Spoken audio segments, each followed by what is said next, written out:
Remember the kid everyone ignored on Valentine's Day? Well, he remembers you.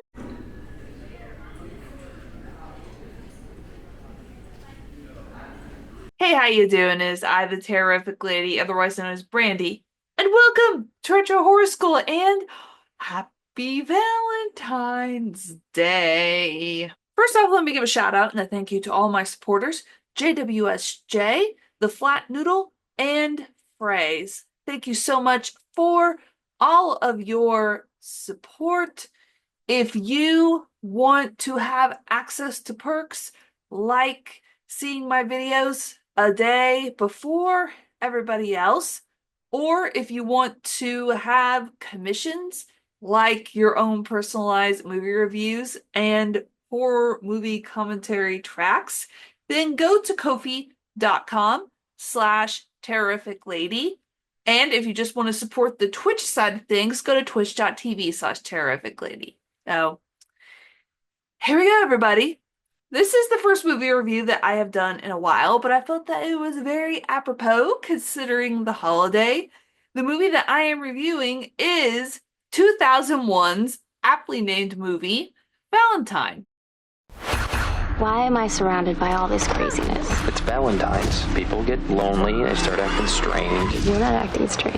On February 2nd, Love Hurts. Valentine, rated R, starts February 2nd.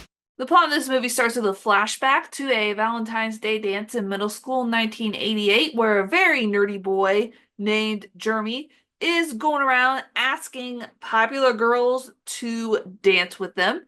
One by one, they turn him down very cruelly. One says, well, maybe later, and then he ends up getting a girl to dance with them who he ends up kissing under the bleachers. And whenever they are caught, she lies on him. Jeremy ends up being severely bullied. Punch ends up being spilled on him, and he is stripped down to his underwear to where everybody laughs at him. And then it cuts to one of the girls who is older and in med school. And she ends up going out on a date, which ends very, very horribly. He talks in the third person, which isn't really good news for anybody. So she ends the night with going to the med school to work on something before an exam the next day. And a killer in a Cupid mask with a knife ends up hunting her down and ixnaying her life. The four other girls who were the girls that you saw in the flashback at the dance all get together for their friend's funeral. And they keep getting Valentines, these really morbid Valentines. And they end up being stalked one by one, and we do not know who the killer is. And that is the overview and plot of Valentine. What works about this movie? Well, I want to preface this as this is a very under the radar movie. I didn't even really know it existed until I went searching for Valentine's Day horror movies, and here it popped up on the list. So, under the radar. What works for me is that it followed this very specific formula. If you know slashers, especially the slashers of the mid to late 90s and early 2000s, it's going to follow that formula to T. The beautiful women who are one by one getting hunted down and slayed. The final girl at the end who fights and survives. So it basically follows that formula to a T. And it's very, I also feel 80s inspired. I was reminded a lot of prom night when I saw this, and I thought the killer was interesting with the way that they looked with that Cupid mask and just dressed all in black. The killer used different weapons. There wasn't really one iconic weapon that he used, but I could see the killer having been more iconic if this movie had been a little bit more popular on its release. I also thought the opening The flashback and then the med student's murder was well paced and very creepy. It drew me in.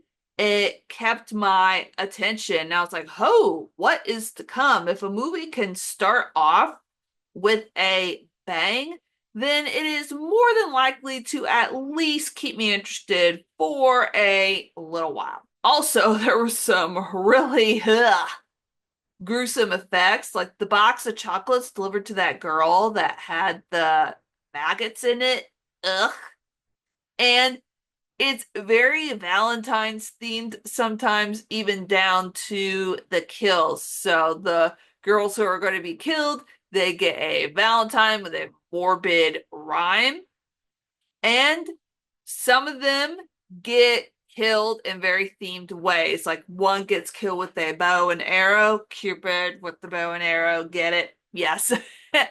Very kind of like you knew it was coming, but it was still charming in its own way. Now, what doesn't work about this movie? One thing I thought didn't work about this movie is even though I liked the flashback and the build-up, there wasn't enough to convince me that these people were friends. Yes, they were the popular girls in school, but it wasn't really giving me much clues, even in the flashback, as to they were friends or that they even hung out. So I felt that was a missed opportunity because it's just like, to me, it felt like, oh, they're friends. And just like, well, where's the buildup there? You don't have to spend hours on the buildup and tell me that they're friends. Show me just a little bit of something there. Also, I felt it was a little bit too convenient at times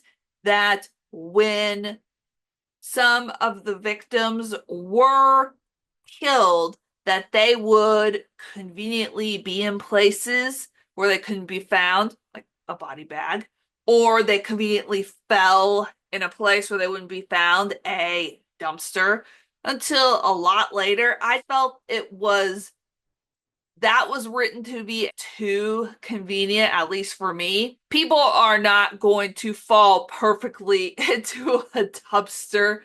And I can suspend logic most of the time, but I really found myself not buying that. And I'm going to nitpick here about one of the special effects. The detective's head that was in the pond or the water near the end was so freaking fake looking. I don't know the budget for this movie, but that head was fake. It was so freaking fake looking, and they needed to do better, at least as far as the special effects go, with that aspect. A lot of the special effects were low key, and I liked there was a lot of blood, and there was someone who got hit and burned with an iron. There is someone who died in a hot tub. So a lot of the special effects were very low key, which probably made that fake head a lot more noticeable. Also, as much as this movie follows the slasher formula, if you're looking for it to offer you something new, it's not going to. It tries with the twist. It really does. Spoiler in three, two, one. One of the girl's boyfriends ended up getting plastic surgery to make himself look hot. And that boyfriend, surprise, surprise, was the kid who was bullied. And he spares the girl that was nice to him and told him, maybe later I'll dance with you. But they tried to throw you off by making you believe that the killer was one of the girls who always felt teased and picked on and slighted in that group. I think the character's name was Elizabeth, but they tried to make you be like, oh, she's the killer. And then whenever it shows the boyfriend holding that girl, I'm like, oh, it's okay. His nose bleeds. One of the main visuals is that every time the killer killed, his nose would bleed. And it's supposed to make you go like, ah, woo! I was like, eh. I kind of saw it coming. It tried too hard to get that gotcha, and for me, it didn't land as hard as I wanted it to. My final verdict for this film is that I would not watch it again. I didn't find it particularly memorable. There were some things that I liked about it, but the things that I liked about it are not enough to make me want to see it or own it. But you might like it if you are a big fan of holiday slashers, if you're a big fan of just very by the book slasher formulas, and if you like killers with goofy masks. So yeah, that is Valentine. Thank you so much for watching this review. Have you seen Valentine? What did you think of it? Or tell me what your favorite Valentine's Day themed slasher is in the comments below. Please like and share with fellow horror fans. It really does help. And if you're not already, subscribe and hit that bell so you never miss another Retro Horror School class. I'm going to toss up a few more videos here I think you might like, because sadly, class is dismissed everybody for now, but I will see you next time.